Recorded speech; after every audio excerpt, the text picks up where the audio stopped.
was watching the match, and I was kind of like, my eyes were just sort of getting heavy, and I was thinking, what the fuck is this? Do you know what I mean? It's not time to sleep yet. It's not sleep time, but you know, it happens. So there you go. That's a good way to start the podcast. You know what I mean? Napping when you shouldn't. So. Hey, it's needed, brother. Especially in this. I think sometimes you feel like you need a nap when the weather is so bad outside, or like the way it is so dark and gloomy, wet, cold, and you're inside your own home and it's warm. All of a sudden, you're like, actually, let me just close my eyes for a bit. Yeah. Or in your case, nice. Why are my eyes closing? Yeah, it's a good question to ask. You know, you have to ask yourself these questions now and again. You know, why are my eyes closing when they shouldn't be right now? You know. That's it, yeah. But no, I'll be honest. I feel refreshed. It was like about an hour, maybe an hour 15 or something like that. And I woke up, I was like, whoa, fucking hell, that was weird. But there you go. Yeah. There you go. That's what a nap during the day feels like. That's what it does to you, yeah? It's brilliant. It's brilliant. I recommend it for people. I do recommend it. No, mate. No time to nap. No, all good, mate. Yeah, all good. Kids, no problem. Can't really nap. We had a birthday party today, which was fucking insane, man. Insane. Went to it and they made us sign a waiver. A waiver? Waiver. They made us sign a waiver, and they were like, once you read through it, they were like, oh, we don't hold any responsibility to any injuries, even if it's life-threatening, life-changing injuries. I was like, what the fuck are we going into? Bear in mind, this is for a 4-year-old, 5-year-old party. What the fuck? I know. I'd be scared to even just go there now. I'd be like, nah, I'm all right. Do you know what? I'm going home. I didn't know this until we turned up. Once I turned up, it was too late then because the little one was like, come on, come on, I want to. And I was like, yeah, we're going. And anyway, long story short, get in. It used to be an old converted, long story short, so I'm going to tell you the story. I'm going to tell you the long version because that's what we're here for. We're here for exactly. Come on, bro. It was meant to be one of those gala bingos building. Oh, sorry, it was a gala bingo. Let me try that again. Put my teeth in. Mm-hmm. It was a gala bingo building. Mm-hmm. Now it's been converted into some sort of a soft play kids attraction sort of thing. Right.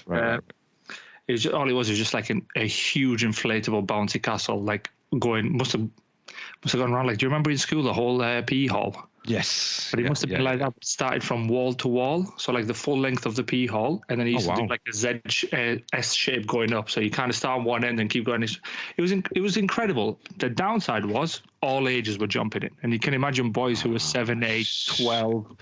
They were just like rummaging through as if they were like rugby, American football, trying to run with the ball. Yeah, trying to do flips and shit. It's like, what are you doing? What is this? I'm like, tackling you, bro, relax. And then obviously I went in with the little one, and he's like that Kevin Hart one. Hey, oh, hey. I couldn't lose my balance. Like, what can you do? And I was like, this is why grown-ups don't go on the bouncers. Somebody shuffling cards. It's real. But that's what we did today. And it was, to be honest with you, once I signed that waiver, it was scary. I don't know. Okay, so wait. So the waiver is basically, yes, your kids are allowed here, but they will get injured. Is that what? Basically that saying, give us your money. You may end up your child being injured, God forbid, and then all of a sudden it's like we have no responsibility for it. Or worse, by the way. Yeah. Like, some of the way some of these kids were going, like just rummaging through. But obviously I stayed behind the little one to let her have a go, so nobody can get past her. Yeah. Still, man, it's a flipping bounce car. You jump on one thing, it kind of boings back to you, ricochets, and you got kids bouncing off your chest and shit. Like, what the fuck is this? Well. So I was like this, trying to protect my one, like a huge hug. And her friend was like, I want to. Well, I nearly said the child's name there, but anyway, help me as well. Yeah. And I was like, you're on your own. You're at the other side. Yeah. You were like literally coming out. Not roll today. Out. Yeah. Roll out. You are jumping on with you. Wow, that is. It would have been fun if it was kind of just her age group. I'll give or take a year older, maybe a year younger. But different abilities. When I say to you, like boys who are 11, 12, you know what we were 11, 12, and we know how hyperactive we were and running and trying to show off. So yeah, that's literally what it was. You can garner the older boys got caught in their own challenges and competition, and who can do it the fastest, and who can jump the furthest, and who can this and so on. My little elbow dropping little 4-year-olds and shit. Like, what the fuck is close. Yeah, no, I'm joking. I wasn't close, but yeah, no, that's what we did today. And then obviously watch the match. Wow. I'll be honest with you, right? That doesn't sound like a very, at ease sort of moment or like, a few hours. You know what I mean? Because you always have to be on edge. Or you had to be on edge, obviously, for these, just in case the worst happened. But wow, that is, screw that shit. you've got all this to look forward to, my guy, because you never we'll switch see. off, to be fair. We'll For see. any of the We'll listeners see. who do have kids or toddlers now and so on, you just like think to yourself, fuck, like, okay, what, wait, what, hey, because they've got no sense of danger, bro. No sense of danger. And somehow they seem to think daddy can fix it all. They're like, it's okay, daddy, if it breaks, you fix it. Yeah, if that arm breaks, no, it's can't do okay, shit daddy. about that. You'll buy me a new one. No, daddy Yeah. will not buy you a new one. What do you think? Like, daddy's got a Bugatti to keep. Are you joking? Do you know how expensive the tires are? Oh, yeah, you gotta give that. You gotta put that through a car wash now and again. Do you know what I mean? So that shit's expensive, man. The diamond cleaning alloys and shit. The fuck? Sick. Taking the piss, bro. Like, I was like, nah, nobody's gonna buy you shit. You wanna ride in a Bugatti? Then no, daddy will not buy you a new one. Yeah. Wow, that's literally where we're at. I don't know if the listeners can relate or not, but I'm sure they can, because I'm sure. Bugatti, I'm sure not the Bugatti. The whole thing of like, daddy can fix it, mommy can fix it. It's okay if it breaks, you just buy me a new one. It's just like as if money grows on trees. No sense of taking care of things. You know how that felt. Like, that we went through that phase. I know. It's no. It is and it isn't, right? I was talking to somebody about this, and again, I'm sure a lot of people can relate. It feels like as if you didn't have something as a child, you want to try to ensure that your kids can never go without. So I'm happy to admit this. My parents, obviously, they weren't the wealthiest, nor were we weren't broke. We weren't living under a bridge, but obviously I didn't end up having all the gadgets or all the toys that my friends we did, but it was like 2-3 years later, Yeah, 2-3 years later, right? We were delayed. We had delayed wealth. Everybody on PS3, that's when we got a PS2, and I was like, no, this is the wrong one. But you wanted a PS2 4 years ago. You said PlayStation, right? Yeah, that's it. Hey, I got my PlayStation 3 4 years after it came out, so it is what it is. Mate, I was like, everybody was on PS2. I wasn't still on PS1. And then I remember, right, I think it was my brother or I, or we together something, we did like good grades or something. It was like a reward. And they were like, oh, we'll buy you a PS2. We're like, no, PS2 is over. Now it's an Xbox. So the Xbox had just come out, the 360. Yeah. So then I ended up getting the Xbox 360 because I was like, listen, might as well spend a little bit more and I can keep it for longer, trying to negotiate with my father. Of course, yeah. So for that reason, I'm like, when she's like, I want this, I want that, and I'm like, how much is it? Oh, it's okay, yeah, go on. Yeah. And then I'm like, what am I doing? I'm building a monster. Yeah. Need to make sure she hears the no sometimes. It's classed, I'll class it as delayed wealth. Do you know what I mean? That's what it is. Yeah. It's 2-3 years. Oh yeah, I remember 2006. March 23rd, 2006. Oh, wow. PlayStation You remember 3. the date. Oh, man. My PS3 had just come out, had just been launched. Because, again, we were excited because I had the PS2 for a few years at that point. So we were excited that PS3 was going to come out, but it was 420 quid. And I'll remember the price. It was 420 pounds. And obviously, you'd ask, they'd be like, sure, but no, that's not happening. Daddy can make you a PS4. Yeah, Daddy can make you a PS3 at home. I can get you the box. We can put your PS2 in and then pretend it's a PS3. But yeah, and then in 2010, that's when I actually got Christmas 2010. That's when I got my PS3, and it wasn't brand new. It was secondhand from Game. But I remember my dad came home and he was like, "Oh, right, this is going to be a Christmas present, but is this the one that you wanted?" I was like, "What? Am I seeing a PS3 right here?" But again, to me, I didn't give a shit. Yeah, how old it was, you know what I'm saying? Like I fucking loved it every single moment. You know what I mean? Like for me, that's all that matters. And obviously for I don't have kids, so I can't really say. I'm going to be like Seth Rogen, where I'm just probably not going to have kids. To be honest, I'm enjoying the single life. Without kids, without kids. That's what I'm saying. Shit, like kidless life. There it is. But there he goes. He's being hit around the face. I'll put the sound effects later as well. But yeah, no, you're right though. You're right. We were never short on the things that we wanted, but it was just a bit of delayed gratification. Do you know what I mean? I think we weren't short. It was delayed. We always had what we needed. By the way, we're not slating parents here. They worked very hard. No. It was what we needed. And all that stuff, but like all the luxuries, because that's what I'm gonna class them, like your game consoles and all the the latest football boots. I remember I wanted a pair of football boots. I think I've spoke about this before. R9s, right? Yeah. And I had to get them myself. In a way, I was glad, because once I made the money, like through little jobs here and there, cutting neighbors' grass and so on and so forth. And anyway, I made some money, and I was like, when I went to pay for those fuckers, I was like, £120. I was like, I know how long it took me to make £120. What the fuck am I going to spend 120 quid on these boots for? But I was like, nah, suck it up, bro. Spend it. Yeah, I think I remember you buying them. It's going to make you a better player. It didn't. It made fuck all. But anyway, that's what I believed as a 14, 16, however old I was. I think I remember you getting them, to be honest. The R9s. No, it must have been earlier than that. Well, must have been earlier than that. I've definitely spoken about. I remember telling you the colours zinc and orange. Yeah. I was going to say no. It was definitely earlier than 14, 15, right? Yeah, it was definitely earlier than that. I think. Well, I don't know actually. What was it? Wow. Yeah. Oh yeah, no, you're right. No, so yeah, no, you're right. You're right. No, it must have been around that time. Yeah, for sure. I think I was like first year of college. So yeah. Or Henri was still playing for Arsenal because he had the white and yellow ones. Yes, he did. Yeah, those were really nice. To be fair, those were really, really nice. But yeah, like you said, we'd never, it's never about slating parents or anything like that. It's just, it depends. It depends what's for us. We were different, sort of like, we were the same with each other, but we were different to the rest. Like, oh no, we must have it now. No, we would never like that. We kind of understood, obviously, the hardships and the struggles at the time. So yeah, we just made our peace with it. But look, there was no better feeling than seeing that PS2 for the first time, upgrading from a PS1 or upgrading to a PS3 from a PS2. Do you know what I mean? I still remember those days. And for me, it's never like, oh, I wish I got it in 2006. Nah, exactly. I still played with it for many years. I've still got it. And I've still got that PS3, that exact same one. It's the first one. It's the original one, the backward compatibility, because obviously they changed models. Yes. So I've still got that, and I will never ever trade that in for anything. Like my mum's like, oh, we've got cousins in Albania, then why don't we send them it? I was like, Mum, if you send them it, I will send you along with it. Do you know what I'm saying? And I will bring that PS3 back, and I am bringing you back. I'll tell you. So no, for sure. Like I've still got it, man. Of course, because it's not even it's the backward compatibility for one, but it's the fact that I'll always remember that moment, that day, because it came home. My dad came home with the box. He pulled out the PS3. He's like, "This is the one you want? Yeah, cool." And then I saw FIFA 10 in there as well. Wayne Rooney on the cover. I saw FIFA 10. And I was like, "Mate, nah, I can't wait for Christmas now." You know classic. So do you know what I mean? And you're never going to get those days back. And sometimes that delayed gratification, it worked for the better because you appreciated it more. It's like you cherished it more. It's like, I can't believe it took me this long to get it, and I have it now. It's mine. I agree. I'm just super soft when it comes to the little ones for some reason. It's just daddy's yes and mummy's no.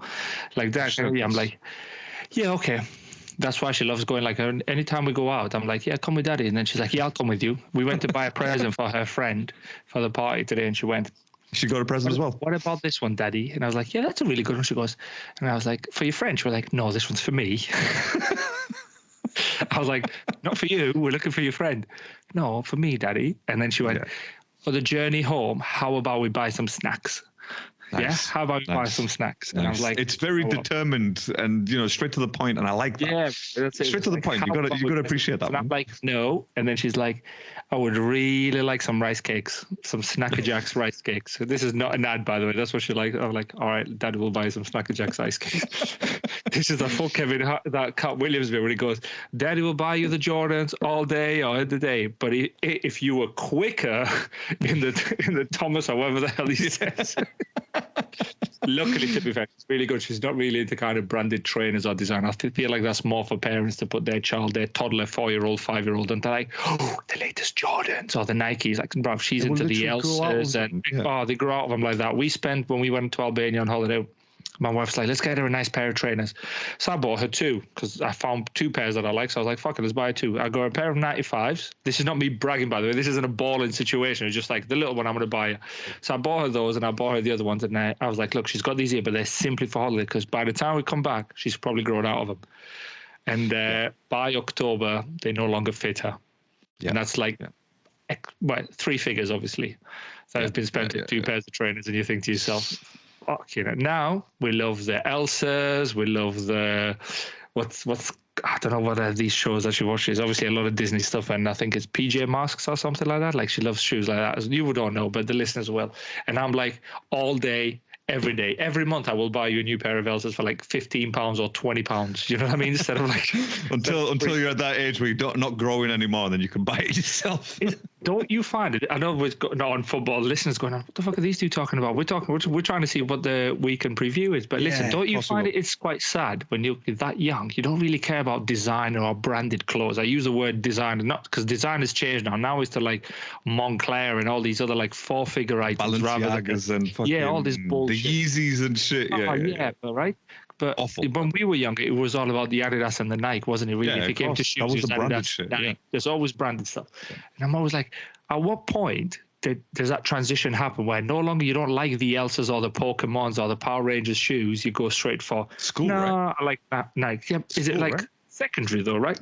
It can't be primary, surely not. I don't remember in primary school being like, "Oh my God, you've got Adidas 4 stripes," whatever those. Bro, for us at school, it was PS1, PS2, and Xbox. Well, but no, Xbox wasn't even out then. That's what it was back then. Do you know what I mean? It wasn't even about like PCs or anything. You know, like people now are like, "Oh, I'm having a Mac, or I've got an iMac at home, and I've got this, and I've got an alien computer." It's like, no, we didn't care about any of that. For us, it was you know, like you said, football boots. Because that's what we liked. A football top, you know. Oh my God, I've got the brand new Arsenal top, or I've got the brand new Chelsea top. Look at that, I've got the name on the back. Yeah, oh my God. yeah. Do you know what I mean? But now, obviously, we're like, what the? I don't. Why would I want some other geezer's name on the back of my shirt? I'm walking around Gallagher, like who? That's not even my name. I'm not even English. What the fuck is this? I think it happens. I think it happens in that school transition. Yeah, you're right. Secondary school is probably more because. You know, that's when kids can, you know, think more for themselves, and they see others, and others are bragging because that's how they're brought up from their parents. You know, like, oh, you know, I got you these pair of Balenciagas, so you better look after these because these are very expensive. Guess what? That kid's going to go to school the next day and be like, oh, these are very expensive Balenciagas, yeah. And then your kid's going to come home and say, oh, my friend had these Balenciagas, very expensive, and I want some. Like, wait, what? Shit, I never had Balenciagas. What the fuck is this? No, to be fair, it's only recently I learned. You had Diadoras and shit, and Elise. And Fila. But do you know what? The funny thing is, right? Those things are like 100 plus pounds now. The Filas and the Diadoras. You know what I'm saying? The way back now, it's look, like that Kappa. fashion coming back. Kappa, right? Do you remember when we were kids? Kappa were like the cheapest shit that you could get because they were just cheap, and we didn't care for like we wore Kappas, but obviously for us then it was like, oh, I'd rather have a Nike or whatever. But now Kappas, this is £70 worth fucking, not these because these were from vintage, so not these specific ones. I don't know what you're pointing at, by the way. You just say not these. All right, okay, yeah. The Kappas. So yeah, no, like something like this, like from an actual shop, you're talking 70 plus pounds. And like, it's that retro fashion now, isn't it? Everybody's trying to go back to those times, and it's on. So now I agree with you. Like, is this Diadoras? I was looking for a pair of boots, and now I want to go and play five-a-side. I was like, oh, let me see if I can find some cheap pair of Diadoras, or you can't. What's another? There's another one. There was another one like Umbros. There was Sondico, Umbros. Umbro, and I'm like, they were like 90 quid. I was like, what the fuck, 90 quid? I'm not spending Umbros 90 and Pumas, by the way, and Pumas, fucking what the fuck? Puma becomes such an expensive. Anyway, never fun. Now, literally, the pair of boots, the football boots that I have, like the AstroTurf stuff, they're Sondicos because those were the cheapest, 25 quid, and it's like even then I'm like, do I really want to spend 25 quid on boots that I wear like what, maybe once a year? But you know, fuck it, I've got them now. I wear them whenever obviously football happens or used to happen. Whenever it comes back around, if it does. Yeah, exactly. Like, but no, fuck, Jesus Christ, man. You're right though. For us, it was always Nike and Adidas. There was nothing else above those. Nothing else. Reeboks were cheaper. Pumas were cheap. Elise, all that shit. Diadoras were cheap. What was the other one? There was another one began with a D as well. Sorry, the Slazengers and shit. Slazengers. I remember Le Coq Sportif or the Cockerel. Le Coq Sportif, yeah. Le Coq Sportif, yeah. It's like, what the fuck? The shits are expensive now. And what's the other one? The Japanese running one. What the hell? Asics. Asics. I remember like there was a pair of boots. The cheapest that you could get. Yeah, the running shoes. Yeah, the running shoes. But the running shoes, yeah. And the New Balance as well. New Balance came out like all of a sudden because some athletes were wearing them or sponsored by them. New Balance became all this expensive shit, and I'm like, what the fuck is going on? What is going on? Converse, they were £35 when I first bought my first pair of Converse. £35, 78 quid. 78 pounds. I'm like, nah, I can't. For what? Cloth and rubber? Like literally, let's just be honest, it's cloth and rubber. You don't wear Converse for any other thing apart from like just looking good. That's it. You don't run with them. You don't play basketball in Converse anymore. None of that shit. But yeah, I think school has a major influence on kids. I mean, you just remember from yourself as well. I just quickly Googled which one I was talking about. It was the Mizuno, the football boots. Mizuno football boots. They're the ones that that's the ones I was trying to say to you instead of Asics. Sorry, I meant the Mizuno because I think that was a Japanese one as well. Because the Asics, I think they're predominantly running. Yeah, but back then they were cheap. But now Asics are like, oh my god, crazy. Running and jogging and all this and that. It's like no. Just give me the Nike and Adidas and I'll be happy with that. Thank you very much. Do you know what I mean? That's literally all I've got. I've got pairs of Adidas, and I don't think I own a pair of Nikes. Like, I haven't owned a pair of Nikes in a long time. Now, see, for some reason, I've still ended up staying on those. I've changed, by the way, my footwear. While we're talking on footwear, I used to be a lot of Adidas, and then I've just felt like my foot sits better on a pair of Nike shoes. I feel like they support my arch better. The best pair of trainers that I had were a pair of running shoes called the Nike Free Run 5. I had them at university. I don't know if you remember. They used to be like a sort of like, I think like kind of this color. Like a however mesh. you describe this color. Like oh, how the hell are you going to see this? You can't see it. It's disappeared, man. Yeah, Shit. It disappeared. Fuck it. That color. Yeah, that colour that just disappeared in the background. Yeah, that was yellow, but I can't find them anywhere else. And then I found another pair that they did, and I bought them, but just my foot sits better on them. Like my toes seem to be freely rather than squashed like sardines, and supports my arch because I've got a little bit, not a flat foot, but I'm kind of on the way there, ish. Yeah, so try to have that support, and I think it's just because of the brand as well. I don't know what it is psychologically, I guess, but yeah, I've never deviated now since I've swapped to Nike. As university, I'm always Nikes.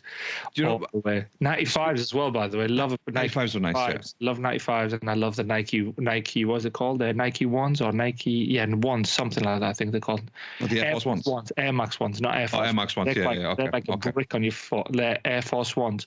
Yeah. They are. They've got no flexibility. That's it. It's just like clonk, clonk. I'm like, now, it's like it's like you buy them Nike Air Force Ones to sit down, and that is crazy, right? How crazy is that? You buying shoes to sit down.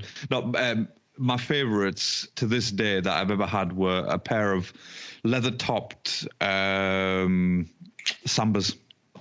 Adidas Sambas, leather tops, and I've got a pair downstairs, but I've got the suede finish on top, the classics.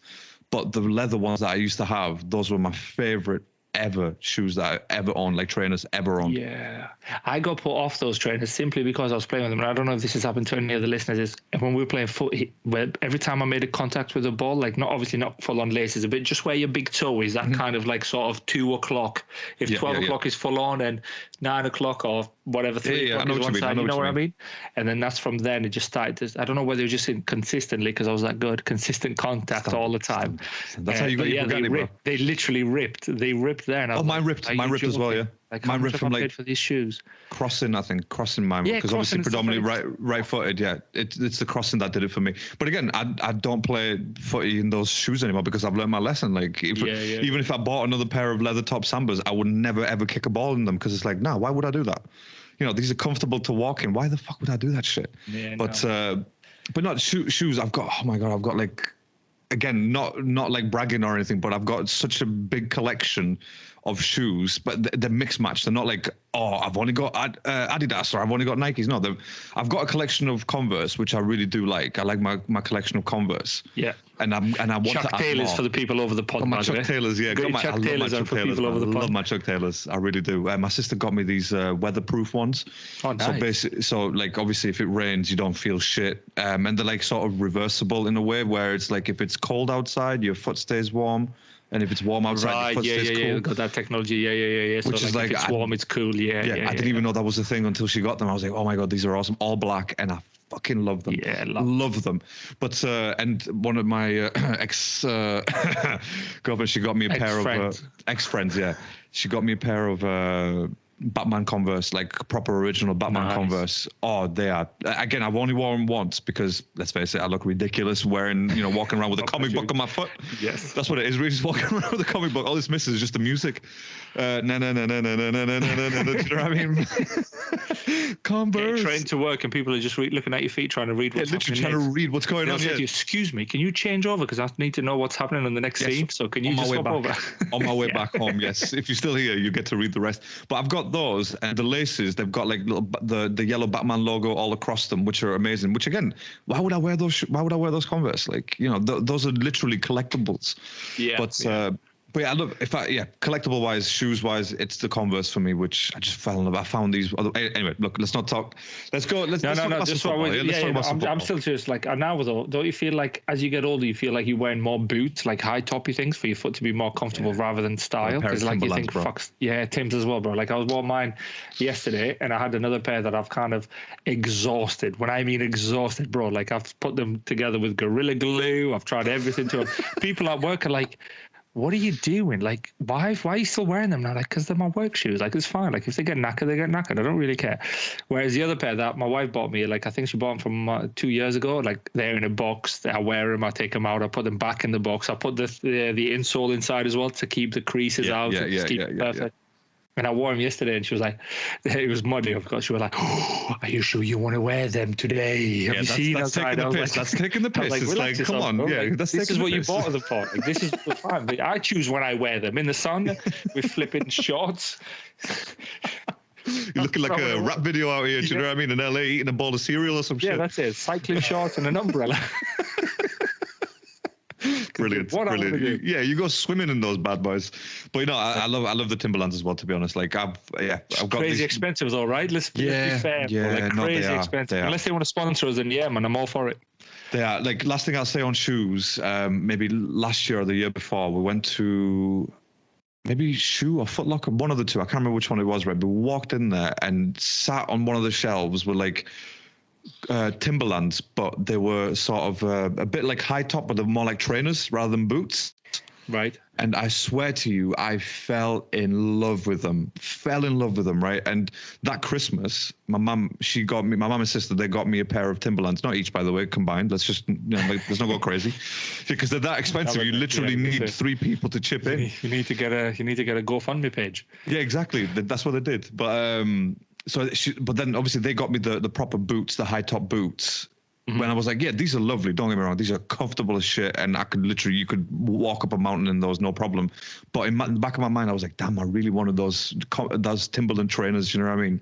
And And I don't even know where to find them anymore. But they were like 85 quid or something like that, which for Timberlands, it's not too bad. It's not too bad, to be fair. Not too bad, but it still hurts. They're pushing it like around 80, 120, 100 and something. It's like you think to yourself, 180, 220 for the boots. The boots, 175 quid at the very least. Like, what the fuck?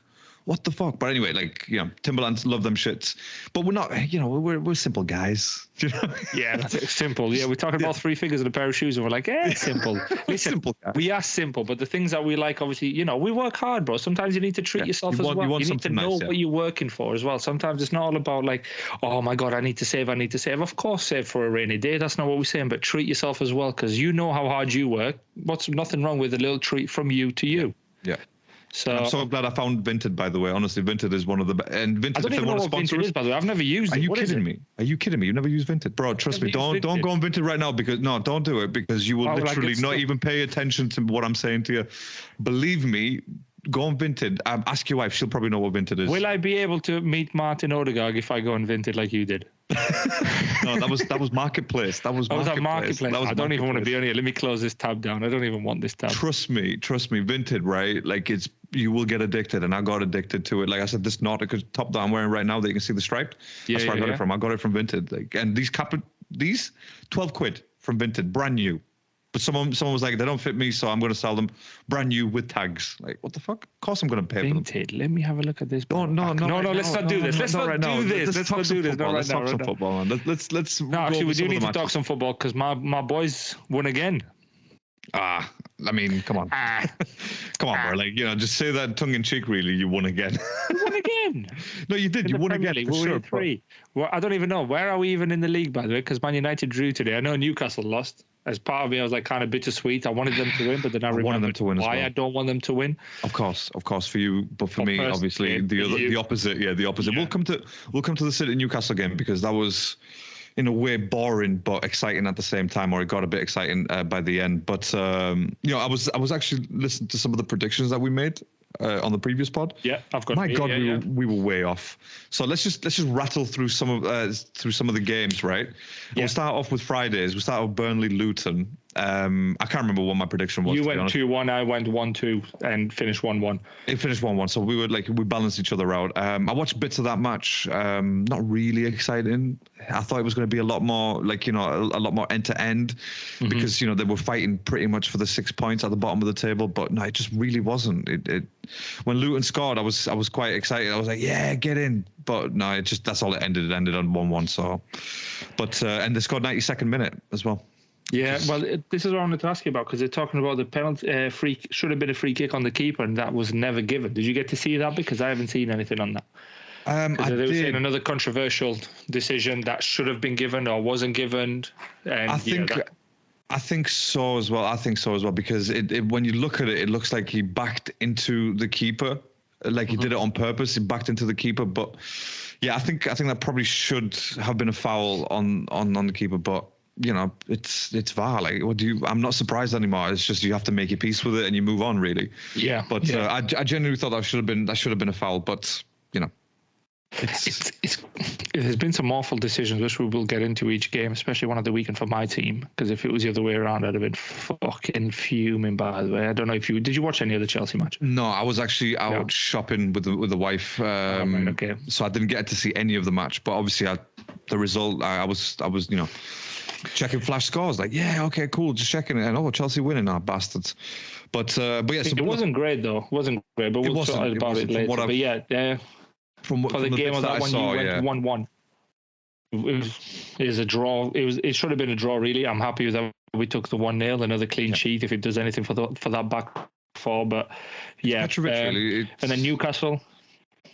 Go on, sorry. Sorry. We'll just stick on Chelsea. I think it was. I think for Petrovic, I like that keeper. I don't know what it is about him. I really do like him, and I'm glad that he got another clean sheet. He hasn't really put a foot wrong, has he? He hasn't. And again, when goals go in against Chelsea, or when you can see goals, you can't really blame the keeper too much, because there's been a lot of defensive errors, as we pointed out last game. Colwill, Disasi. When you've got two defenders like who are not doing their job properly, then you can't really blame the keeper or Thiago Silva. Do you know what I'm saying? Like, he's doing everything, and the keeper's, he's, like you said, he hasn't put a foot wrong, and I'm glad that he got what he deserved, which is a clean sheet.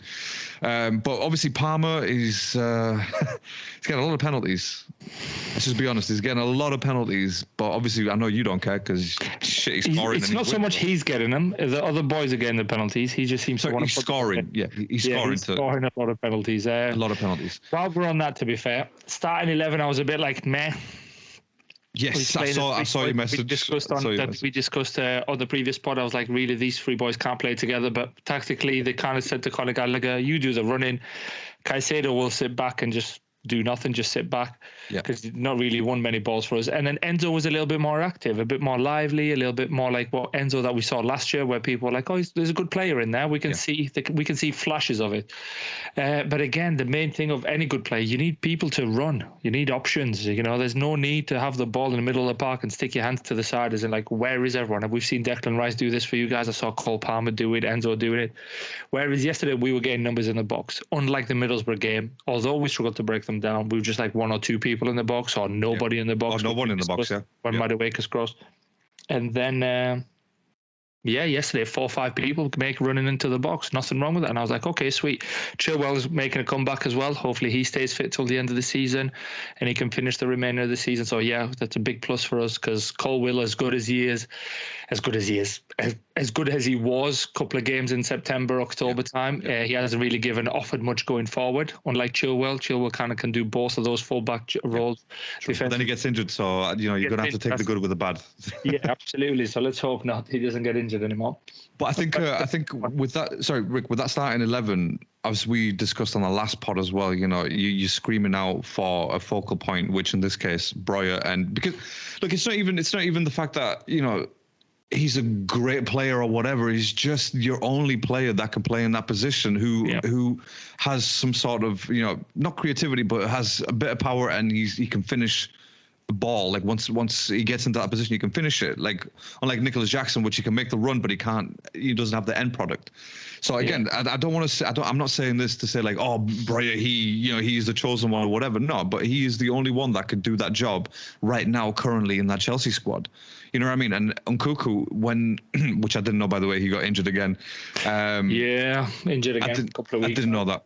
But yeah, even Nkunku, like he's not a striker, like an out-and-out striker. He really isn't been to be a striker neither, by the way. And that's what I'm saying. So like for the options that you have, Breuer is definitely the only one who could play that. And look, when you've got runners like a Palmer or Sterling, like Sterling can make a run down the wing, he can cross the ball, he can find a pass. Palmer, obviously, as we discussed, Palmer sort of drops into that free roaming number 10 role, which he can find a pass and then he can make them late runs. So again, when you've got people like that, it's easy to start shifting the squad around. You know, the team around the starting 11. It's easy to see like, oh, okay, well, Caicedo, you sit back because we don't need you up front, so you just shore up our defense. And we've got Enzo and Gallagher, who obviously one's the runner, the other one's more of a creative player in finding the passes in Enzo. So it's, you know, as a starting 11, I think it's probably not far off your best with what you have right now. You know, barring the injuries that you. Yeah, I agree. I agree with what you're saying. It's just the thing is, they're not the three in the middle, as we mentioned earlier. They're not very consistent. Like obviously, looking at it and the way what looked set up yesterday was like a 4-2-3-1 with Gallagher playing as a 10. Yeah. Yeah. You know, so if Nkunku comes in, Nkunku would get the 10. If Enzo and Caicedo are firing in all cylinders and they're feeling their full potential of 100-something million each, then these two start over Conor Gallagher, right? Or you would assume these two start. Another good thing yesterday was Kearney Chukwuemeka coming back, so he's obviously going to come back, and he was very good until he got injured against West Ham. I don't know if you remember. I was praising him a lot, saying he's got that kind of midfielder that I enjoyed, running with the ball, running forward. When I was saying to you, the Spurs boy who's trying to break down lines and shit, breaking lines, taking on at least that first initial guy comes to you for a press, go past him, and then looks to kind of move the ball forward rather than sideways. So. But we still need a striker. The formation 4-2-3-1 is probably our best one. Palmer has to play because stats alone show that he must play. But I think he gets scared quite easy. If somebody goes in with a tough challenge or one or three players don't give him the space he needs or the space he must have and the runners, then he just shuts down. It kind of, his head goes down, and which was what we saw in Middlesbrough. By the way, he's allowed to have those games as long as it's a one-up.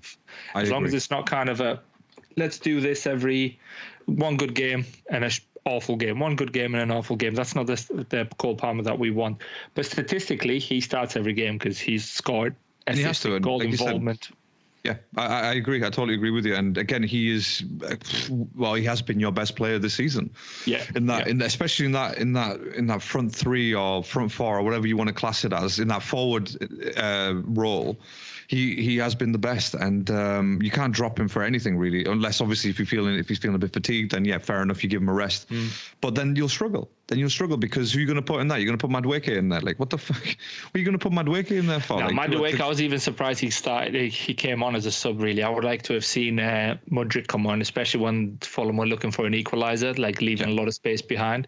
I was really disappointed with that decision that he made, because you can trust Mudryk on his speed. If you don't trust anything, just trust his speed, that he will get there before any other defender or any other player, because he is that quick. And I thought it would have been a good way for him to have a little run out, maybe play with a formation or some tactical changes to see what they're going to do against Middlesbrough.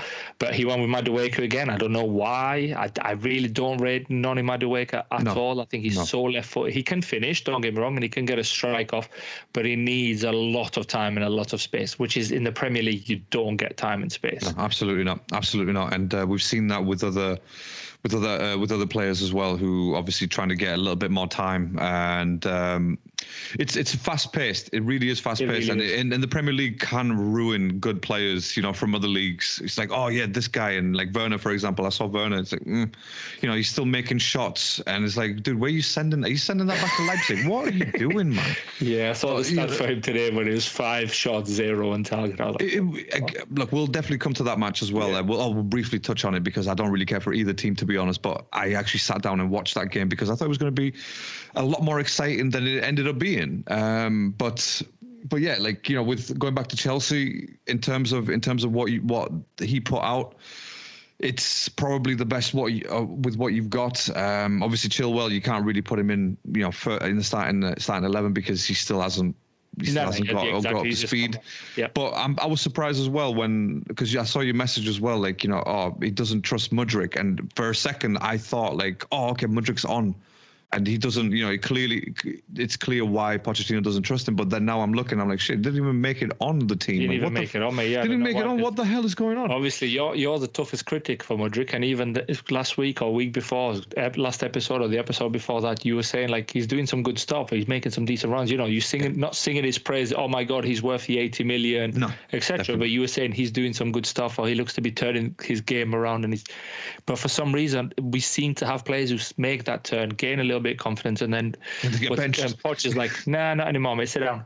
And you're like, what are you doing? We are crying out for players to have confidence. We need the spine to have in all these wingers, literally everybody on that team. If you want to top 4 and challenge for the titles, not this season, but coming season, you need to be flying high on confidence. And currently, we lack a lot of it. We lack a lot of things forcing it. Even yesterday, we went 1-0 up, and I was like, right, attack now. What's the game plan if we go up ahead? And it was the same game plan. Let's slowly pass it around first of all. Let's get some players. Better than Middlesbrough, of course, because against Middlesbrough we were awful. But it still wasn't to the Chelsea that I expected, or the Chelsea that I'm used to seeing. You know, the intensity, the pace, that killer instinct is very much kind of, we're 1-0. Let's see if we can kind of save this result. And you're like, bro, like you scored in the first half. There's another 45 minutes to go. And by the last 10, we were soaking up pressure.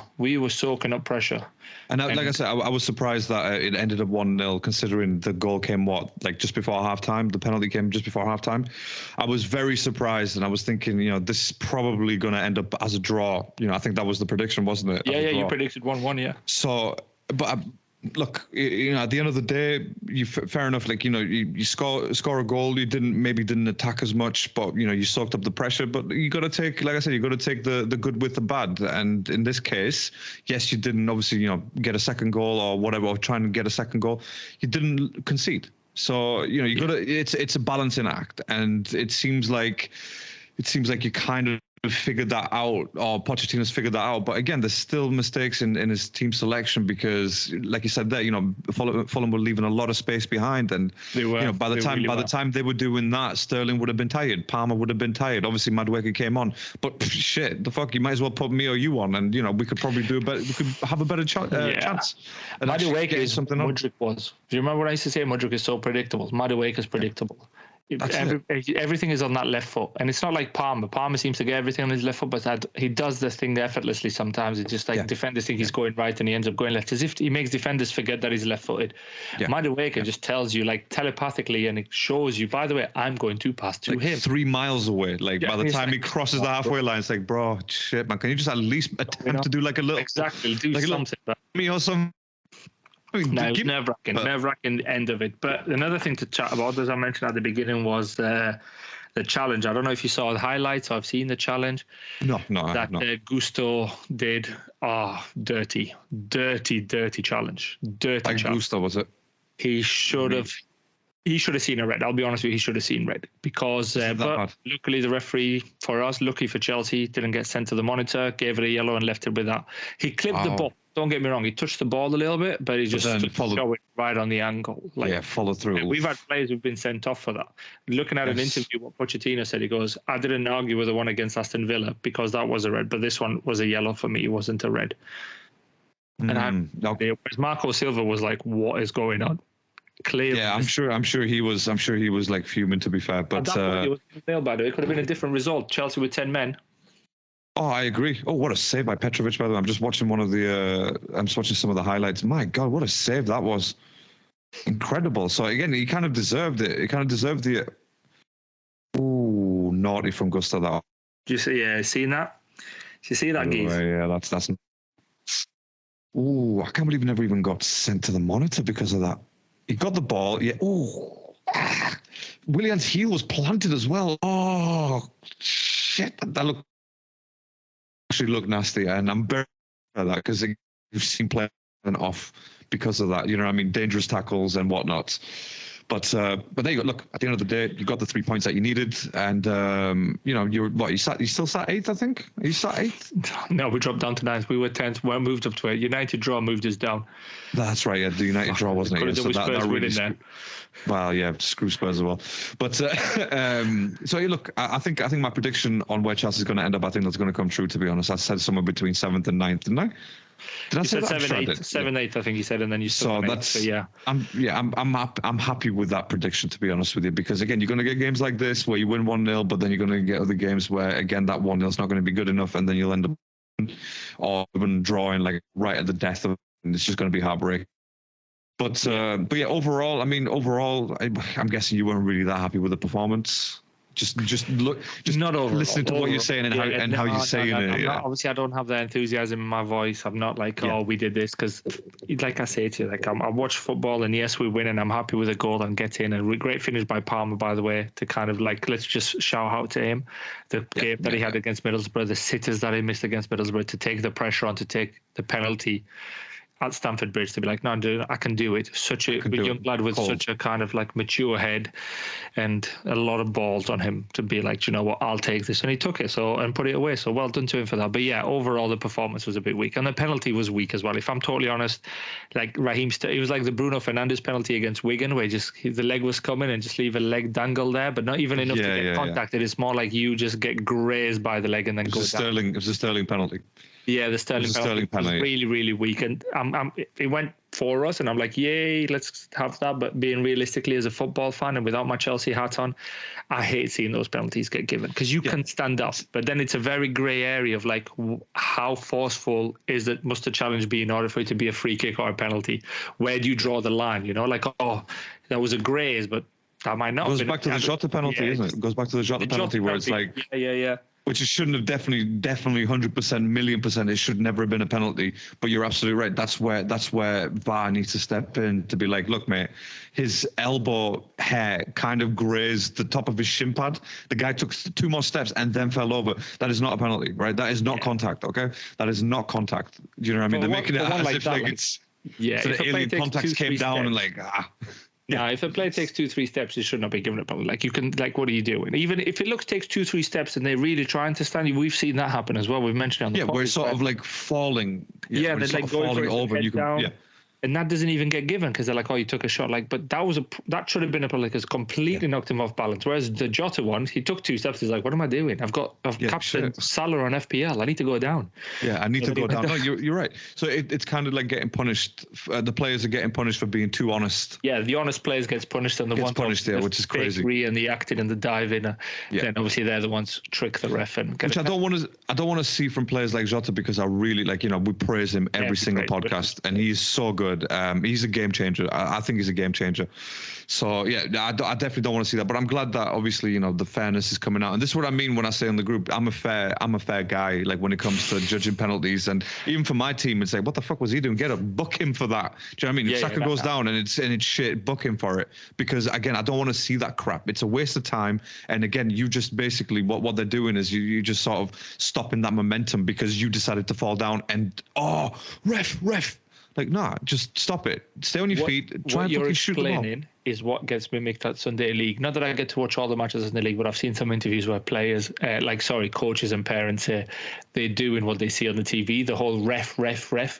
And it's like, they do the Bruno Fernandes kind of touch the eye when they've touched on the knee or something. They're like holding their faces. Like Rivaldo shit. Yeah, the Rivaldo stuff, basically. Yeah. And that was brilliant. So these guys need to understand, like, yes, you're trying to cheat to get those 3 points, but there's kids watching you as well. And if they, by the way, footballers will never change. If they can get an advantage on all competitive sports, they will try and get that advantage. Yeah.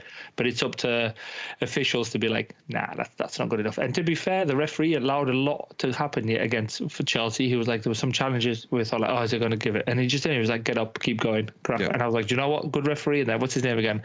Anthony Taylor, the guy who got done. Anthony Taylor. He's a good referee from Anthony Taylor. Wow. No, he did. He had a good referee and he had a good game that day. Apart from the 2 challenges, the rest of it, he let a lot go. Because, come on, it's still a contact, not contact sport, but it's still some physical contact. There's shoulder barges and there's those, and he allowed a lot of challenges, especially when players go. At the end of the day. It is, but some people may interrupt contact sport, rugby, American football. Oh yeah, no, kind of stuff, and we're not saying violence. That's different level. That's aggressive contact. Yeah, that's wrestling.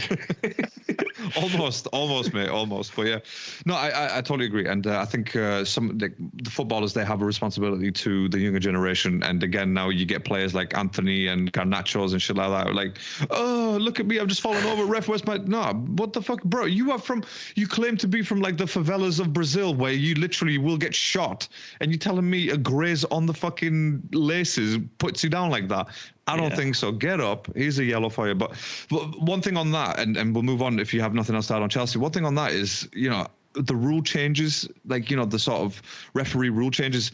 oh, this rule change will happen in 2026. I'm like, wait, isn't that in 2 years? Yeah, What happened in like- 2025? What, we're just skipping past that? Yeah. We're just going to, okay, do you know what, lads, right? You've got 1 more year to cheat like you are doing, right? And then you can't do it anymore. Why don't you just change it the literally the season after, or implement it midway through a fucking season? What, you can't do that? Of course you can do that.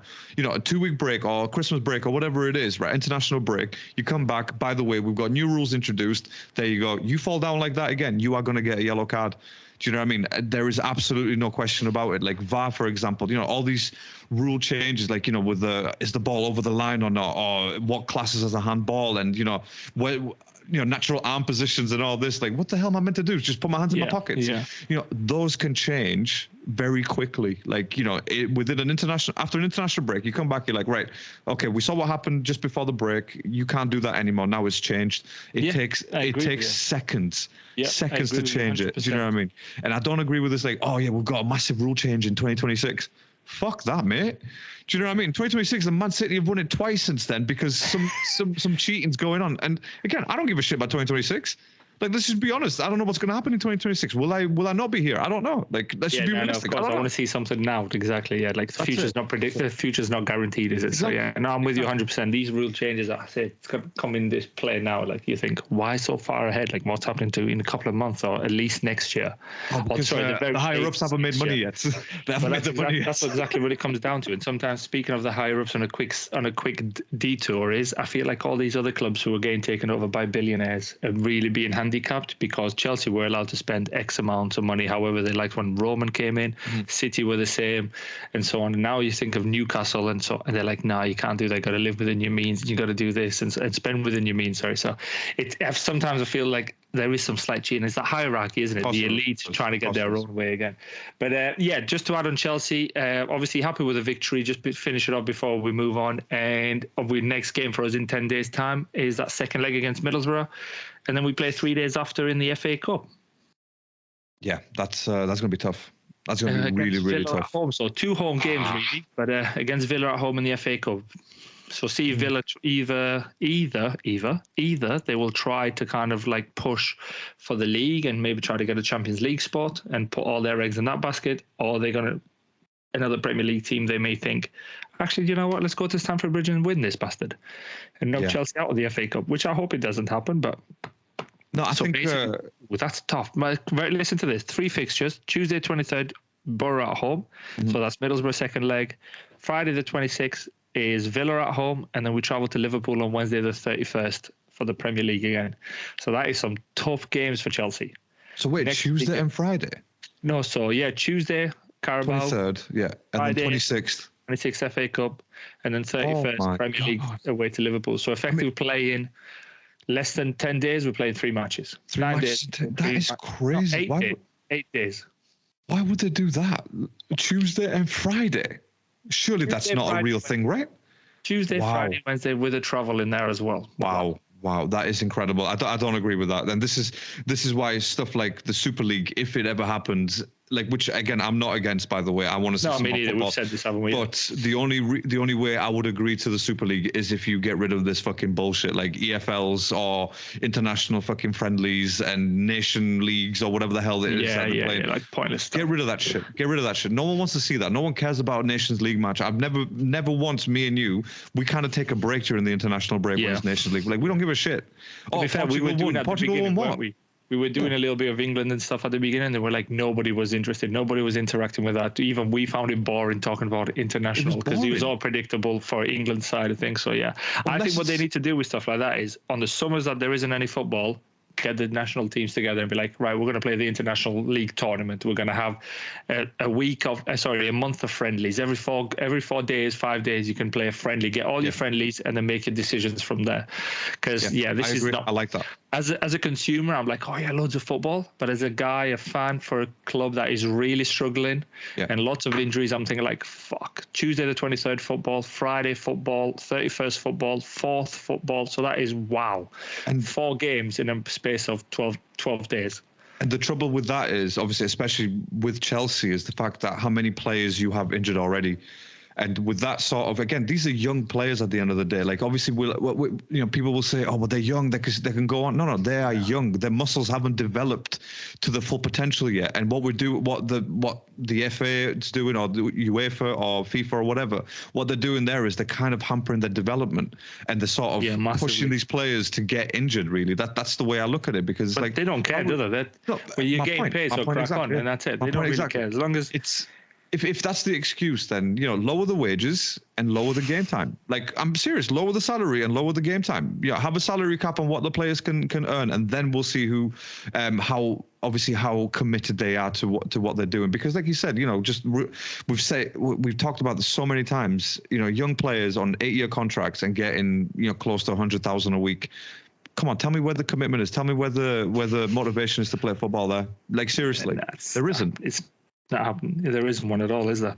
No, not at all. It's just I'm a millionaire and I can do the F I want. Like, I can meet who I want.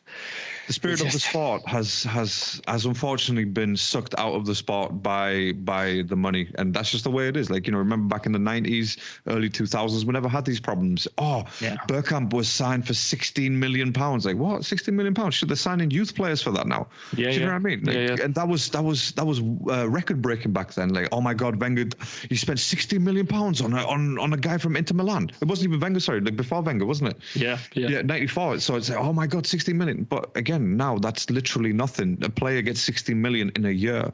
And that is salary, obviously that is not good. I'm afraid it's just turning the sport into business, and I don't like that. It's the top. I think the problem is where this kind of shifted is when the top guys, the Ronaldos, the Messis, got the high salaries because they were the world best. But then players like Mbappe, because there was potential there, demanded a very high salary. Like, obviously there's some rumor talk about Mbappe going to Real Madrid and demanding 75 million because he's going to save him 200 million. In transfer fees, but he wants 75 million a year after tax. Let me say that once again, after tax, which is probably like 100 plus before tax.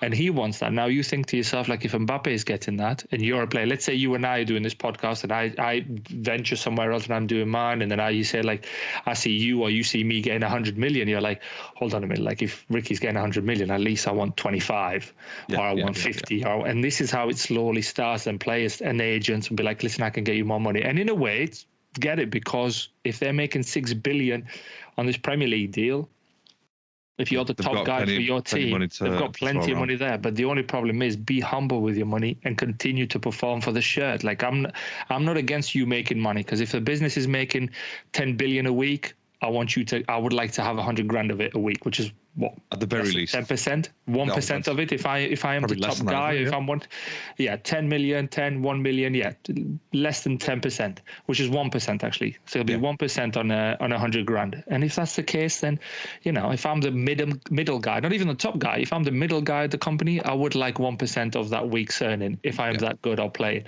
So I can understand, but the thing is, just play for the shirt, because these fans, obviously, we know what we go through. You've been through it, I'm going through it. It's like, fucking, I'm still going through it. We're talking about. I'm still going through it. Yeah, but at least you see the light at the end of the tunnel. Of course. I don't know. I think someone's put a boulder in front of that tunnel, bro. I think someone's just dynamite the fuck out of the tunnel. Literally. We ain't going nowhere, bro. What are you talking about? We have to turn back round. Find another avenue. Somewhere else, or find another route.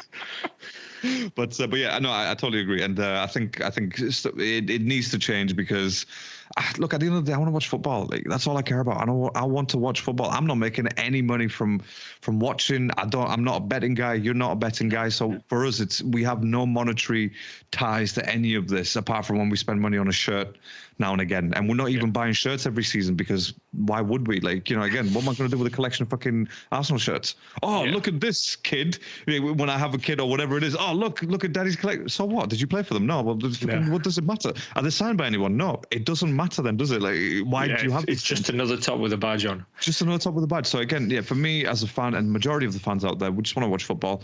And again, I want to watch football, but not to the point where you're sacrificing human beings.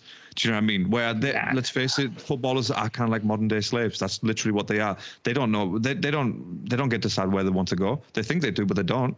Do you know what I mean? I want to go here. No. You're actually going to go over there. You're going to play for these guys once or a few times, and then maybe we can discuss you going over here. That's it. And it's easier than in American sports, don't you think? Because all American athletes who play like NBA stuff, they really are the modern day slave, because they're like, you're getting traded to so and so, and they have no say in it. They have no say in it. Here they have a slight say in it, but even now it's like money talks. Like, no, you can't go there because so and so has offered 100 million for you. You can't go to City for 40 million Cucurella because Chelsea are offering to pay 60 million. Yeah, but so you're actually going to go there, Yeah, if they're willing to pay 20 million, let me see if I can get an extra 10 grand a week, which you probably would. And then all of a sudden that decision's been made up for you. You think you had free will and you made that but you did not have free will. However, all these incentives in front of you have made you go exactly where they want you to go.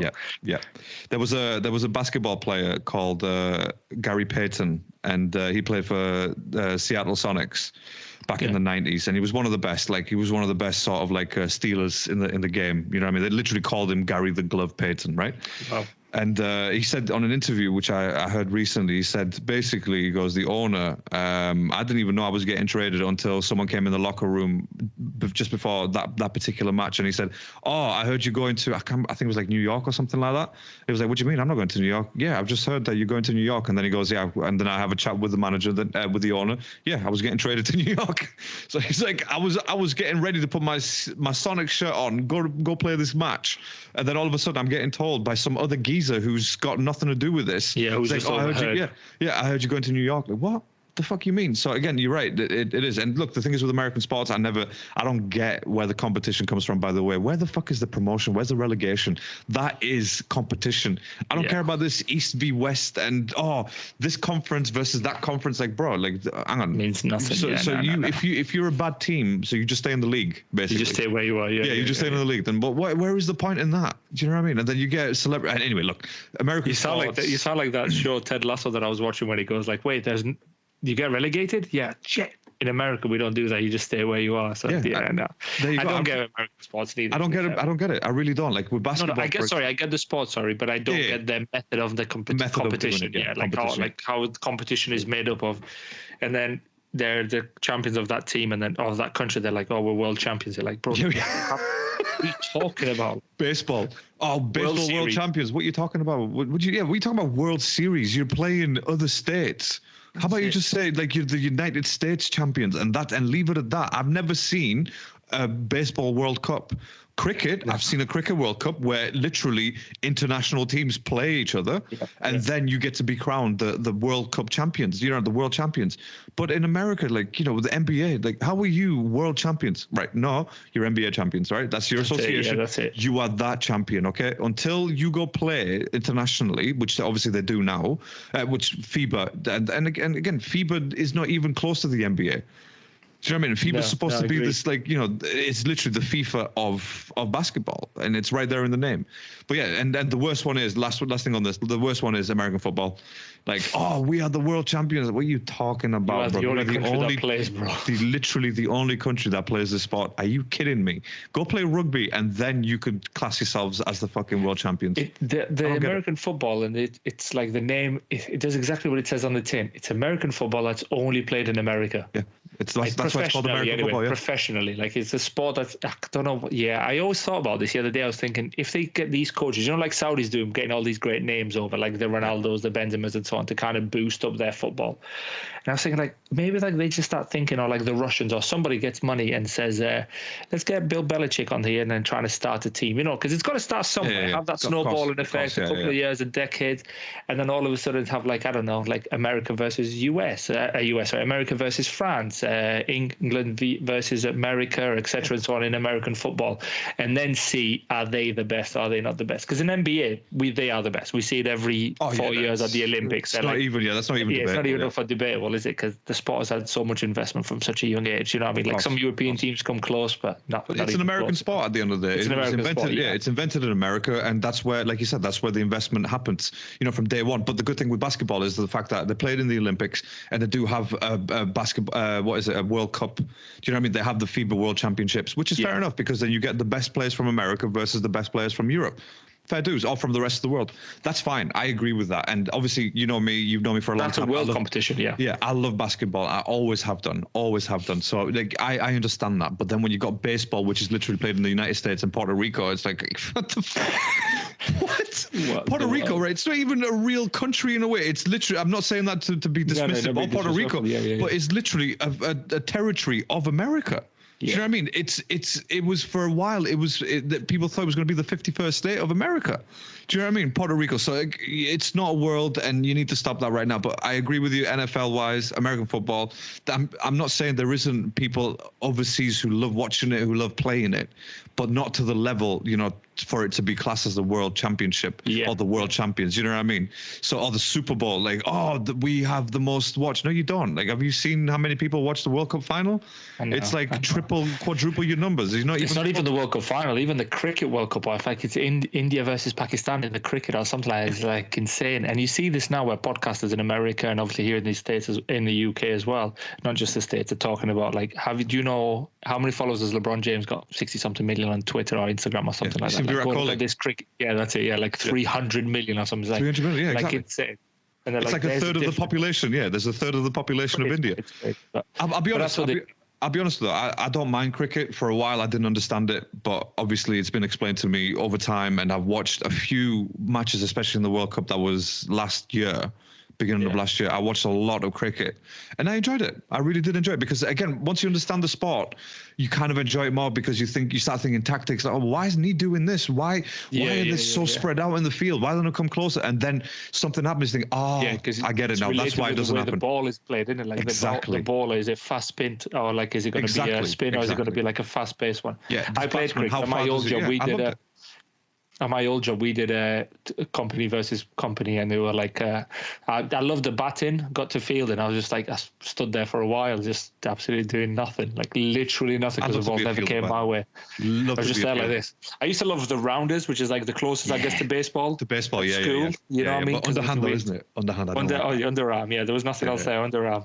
But what I used to love is, and I'm sure people can relate as well, especially if you're in the UK, he's very good, move further back. When somebody who could really hit the ball, a lot further back. No, I enjoyed it. I enjoyed cricket. Let's not reminisce. Let's not go down reminiscing. No.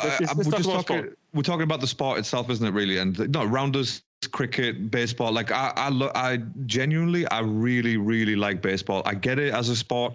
I enjoy watching it. I've seen it live when I lived in Toronto. I just really, really enjoyed it because, again, you can understand the passion that the fans have, especially over that side of the world. You know, but I really do enjoy it. But again, it's not a world sport. Let's just be clear on that. I was literally going to say, I'm glad you said that. I was going to say, we're not trashing the sport. It's a good sport. Absolutely not. Just the title of world champions is maybe just say champions. If you're anything like me, my headwear is only New Era caps. New Era is the official headwear provider for NFL, MLB, and the NBA. But New Era caps are not just headwear. They are a global brand of culture, style, and self-expression. I'm a huge fan of rap and hip-hop, and growing up, I used to watch artists sporting the New Era caps. I was mesmerized by the way they used to fit just perfectly. I remember my first ever New Era cap. It was a Blue Jays cap.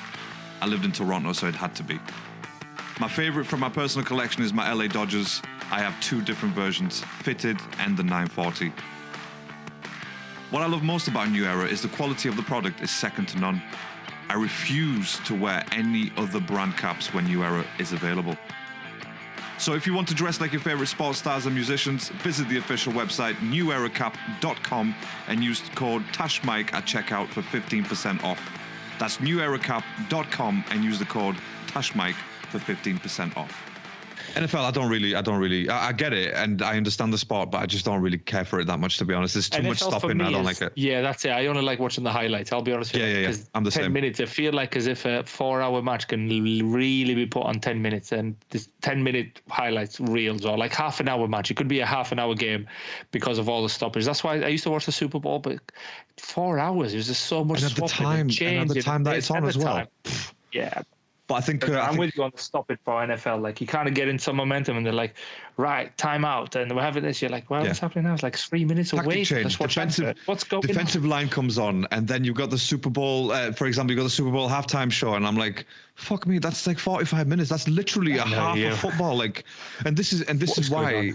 Obviously, I think Americans look at us and like, oh, those guys are very simple. 2 45-minute halves, and that's it, no breaks.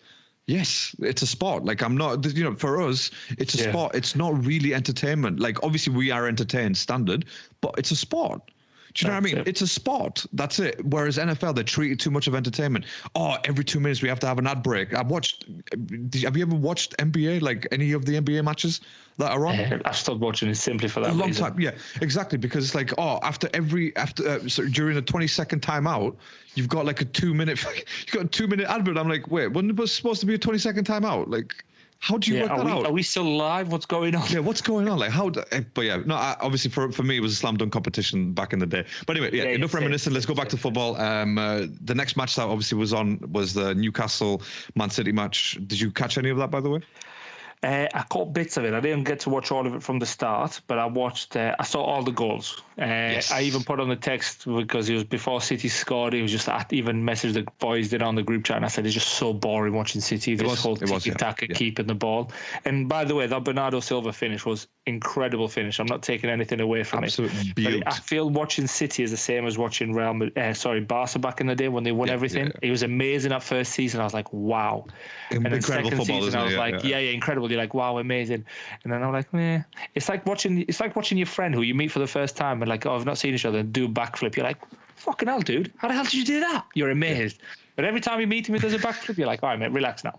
Take it easy. You're going to pull your back out. Take it easy, bro. So can you do something else? Can you do a front flip, bro? Like, I'm sick of seeing backflips. That's how I feel. No, I think with Pep Guardiola, I'm like, what's going on? Every team that Pep takes over, it's just like he's teaching them the same thing, and it's like, dude, can you do anything else? Can you show me something else? Yeah, don't you feel like it just sucks the joy? Though I know what he does. It does. Just to suck the energy out of the opposition and then be able to score goals, and it's fine. You can do that. As a City fan, I'm sure they're all like, "Oh my god, wow!" And watching City is incredible. I'm not a fan of watching City. I'm really not. When City are playing against someone, I'm like, nah. I know they'll probably win. Yesterday, I only had a bit of joy when I saw the 2 goals from Isaac and Gordon. By the way, I love Isaac. I know I put this on the chat. I just want to say this again. He is quality. As an Arsenal fan, I'm so disappointed we don't have him. I want them to spend 100 million on Isaac over Tony any day, every day, all year, every season. Just flirt with the idea, because I think Newcastle are going to be under financial fair play, so there's a bit of scrutiny there. Just flirt with the idea. Just go, here's 100 mil for Isaac. Yeah. Just for that. There's no need to go for Osimhen or whatever, Osimhen or whatever his name is in Napoli. I'm sure I get his name wrong. No, he's not proven, but Isaac in the Premier League, you saw what he can do, man. He's doing it. He's literally this guy. Doing it. Yeah. That's the guy you want. But he was so threatening. He was so threatening against City yesterday, and again, especially in the first half, by the way, because again, it was kind of like a tale of two halves, which you can expect because that's what Pep does. That's what Klopp does. Do you know what I mean? Like that's what they do. It's okay. So you wanted to play like that in the first half, right? You play like that in the second half, that's it. I'm a fucking sack all of you bastards. And you know what? They get scared because they actually mean it. So you will get benched. But I think it started off great for Newcastle. Straight off the bat, Sean Longstaff got a goal. It was obviously disallowed. It was offside, and rightly so as well. But from that moment, I was like, oh, okay, fair enough. And I said to you on the podcast, on the previous pod, I said to you that, it's going to be a good game. I think I predicted this as a draw, if I'm not mistaken, because I thought, they've both got attackers, they both can score goals, and it was just going to be a battle for the midfield, which it kind of was. But honestly, that first half from Newcastle, they were just impressive, absolutely impressive. And I mean, did you see Gordon's goal, by the way? Did you see that pass from Bruno Guimaraes? The vision on that pass as well was just incredible. My wife was watching that, and she was like, wow, I can't believe that just happened. Like, she watched that and she was like, oh my God, that was such a great goal. And as a not really a football watcher, if she can appreciate that, then it had to be it was just a fantastic pass. It really was. And a great finish from Gordon as well. But then equally, second half, as you just mentioned, a game of two halves. It was like Mr. Mr. Assist comes on, Mr. Goal Scorer, Mr. New Haircut, Mr. Who changed the game to get your. Did you know he changed the way that people do deals now? He decided to get data analysts instead of getting his football agent to negotiate his new contract. And then he kind of told him how important he is to Man City, and that's why he wants 400 grand a week. He's the first player to do that. He's not on 400 grand a week. He's on 400 grand a week. I was going to say that's. I'm not surprised. And the rest, I'm not surprised at all. Sure. But he got a data analyst to kind of show visually for them which pie chart and graphs and so on to kind of say that. So, by the way, I love Kevin De Bruyne. I loved him when he was at Chelsea. I saw glimpses of this while he was playing for Chelsea, but Mourinho ruined him. Mourinho wanted him to track back and do what Jose Mourinho does to football players. You work your socks off front and back. And he just couldn't hack it at Chelsea. And he didn't really get enough opportunities. Not that he couldn't hack it. But he didn't at all. Now, like, wow, like this is what we could have had. As soon as he stood up from the bench to go in, I was like, "Fuck, this is literally it now." And again, I'm not the only one who probably thought that. Even Eddie Howe was probably stood there in his dugout like, "Ah, shit! All right, someone come and tackle him. Someone just go ahead and just slide tackle him over here, please. Just get rid of him." Rumor has it 60,000 people or 40,000 people at Newcastle watching it just sighed. Fuck! As soon as De Bruyne stood up, like around St. James's, all you heard was fuck. Everybody looked around like, what the hell was that? And I'm not surprised, mate, because again, that guy comes on 69th minute for Bernardo Silva, so for the goal scorer, right? So this is how much Pep doesn't give a shit how good you are on that pitch. He's like, right, no, if I need to move you, you're getting moved, unless you're Messi, obviously. But comes on 69th minute, 74th minute, gets a fucking goal. And what a goal that was, by the way. Like from outside the box. But I'll be honest with you, like when you see that again, the keeper was blocked. The keeper had people in front of him, so he couldn't see where that was going to go. But then again, it was just, Kevin De Bruyne. You don't know whether that's fluke or did De Bruyne mean that? Did De Bruyne see that? He meant that. Yeah, I think so as well. Like he could see that the keeper's vision is blocked, so therefore he just thought, I'll just slot this in here. He's that good. He is that good. De Bruyne is like looking at 2030 right now. We're in 2024. He's already looking at 2032. Do you know what I mean? He's already studied the rule change, 26 rule change. 2026 rule change. He knows that. He knows that shit. He already knows that. Yeah. Honestly, he comes on and then obviously provides an assist for Bob at the end, 91st minute, and that's all she wrote. That's the end of that. Good night. Thank you so much for watching, and take care of yourselves. That's literally what he said to everyone. Like, I won't be surprised if he actually said that to her. But yeah, he's such a fantastic player, and yeah, he's unplayable, mate. Like he is the best midfielder in the world. I don't give a shit what people say about Jude Bellingham. Jude Bellingham has got a long way to go before he reaches Kevin De Bruyne, status. And Kevin De Bruyne, I'd put him up there with a Zidane, to be honest. That's how good this guy is. Like, he is just unreal. So yeah, he's the game changer. And that was it for City. That 2-2, I was like, oh, this is good. Yeah, the assist was incredible as well. Yeah, it was. It really was. And I love that guy. Love KDB. So I'm not happy with the fact that he's back now. The fact that Arsenal are 5 points behind Liverpool, and obviously City, they're going to get Haaland back as well with De Bruyne behind him. It's almost a cheat code, mate. It really is a cheat code. It's over already, isn't it? It's over before it starts. Yeah. Absolutely. That's a starter pack. You see De Bruyne. Don't you feel sorry, by the way, for De Bruyne? Well, just on De Bruyne very quickly, that how awful his national team play. Like how they all perform for individual accolades rather than as a collective team. They just the Lukaku's, that everybody. Yeah, same as Portugal as well. But just think you feel sorry for De Bruyne of how good he is, and he won't do anything with his country. No, we can't, because again, like you said, everyone in the Belgian team, they think they are the best. Do you know what I mean? Because for their clubs, they at some point they were the best. In Thibaut Courtois, for example, from the keeper. In Lukaku, for a while, he was the best. Do you know what I mean? And, especially and then and then you got De Bruyne, who is clearly the best, and he doesn't even tell himself that. Everyone else knows that he's the best. And yeah, they are an individual team, and that's why they will never ever win anything. And I'm always happy when Belgium either get knocked out or lose to a shitty team or whatever it is. I'm happy, and I'm there to watch it. Yeah, I'm happy now, by the way. Yeah, not because of De Bruyne. I want him to win shit, like, big accolades like that. But because of the rest of the team, it's like, no, do you know what? Go fuck yourselves. You're Belgium. Like, seriously, let's just face it. The only good thing that came out of you were Waffles. Let me just be honest, right? Waffles and De Bruyne. That's the name of the podcast, by the way. And then Waffles and De Bruyne.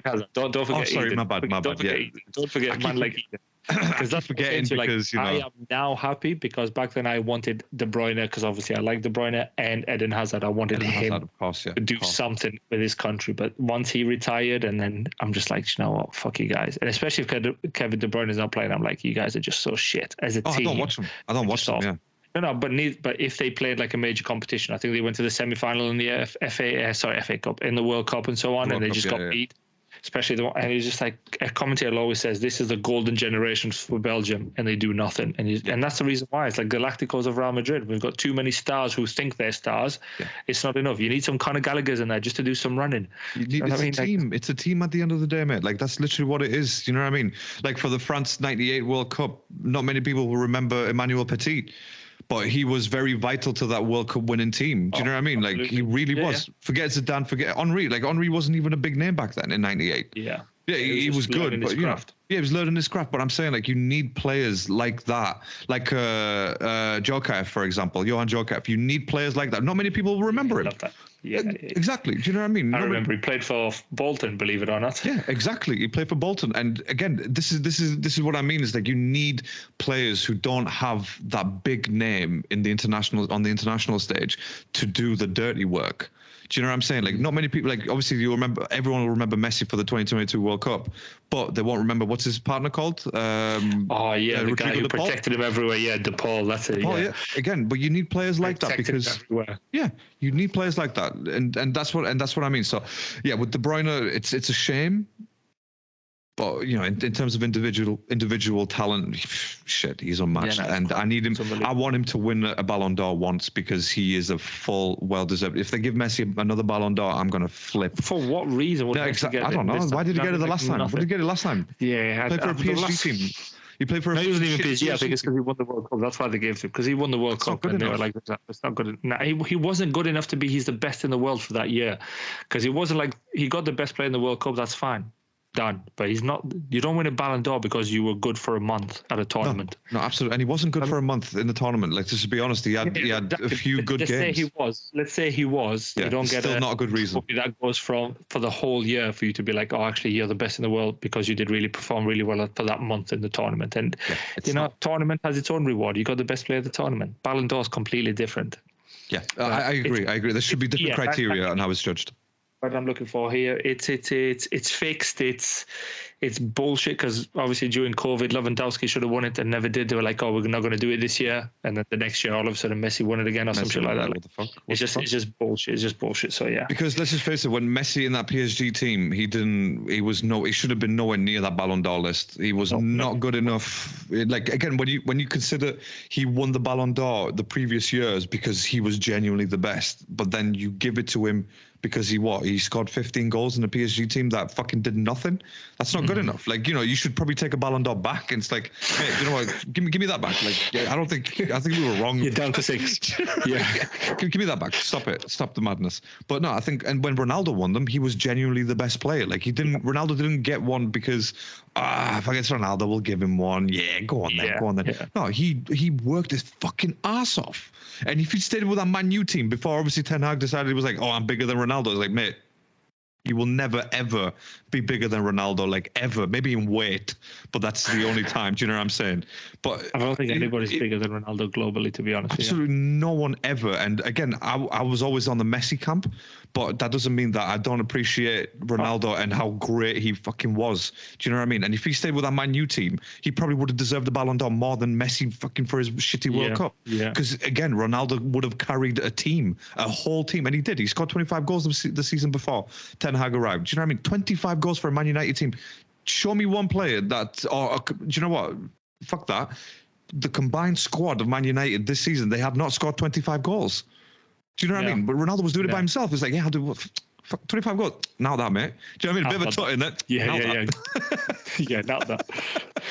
So again, no, I agree. As much as obviously I love Messi, one of my favorite players of all time. There's certain things which I disagree with. It's like, I don't know about that, mate. You know, you clearly getting favoritism here because you've got that name. So he's getting favoritism in the MLS as well. I don't know if you've seen some of the things. Like, he goes and fouls players and they're like, play on, and then he gets like a graze and he goes down. They're like, oh, that's a yellow card challenge. How dare you even tackle the Messi? You know, he's got shares in MLS, right? Yeah, he gets paid. Yeah, he shares in MLS and shares by Adidas. He gets money all over. It's like a billion a year. It works out. The ref's a referee and their boss.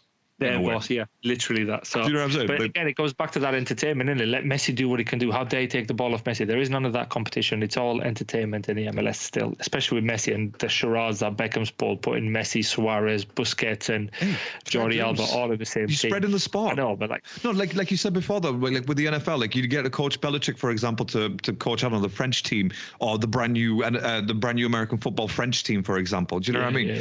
So you need to spread the sport like that, and I am totally up for it. I mean, these guys are like in the fucking mid to late 30s. You know what I'm saying? I don't give a shit. Like they're not, for me. I don't class the MLS. No, exactly. I don't class the MLS as anything. Like, you know, I don't remember the last time an MLS team were actually in the FIFA World Cup for clubs.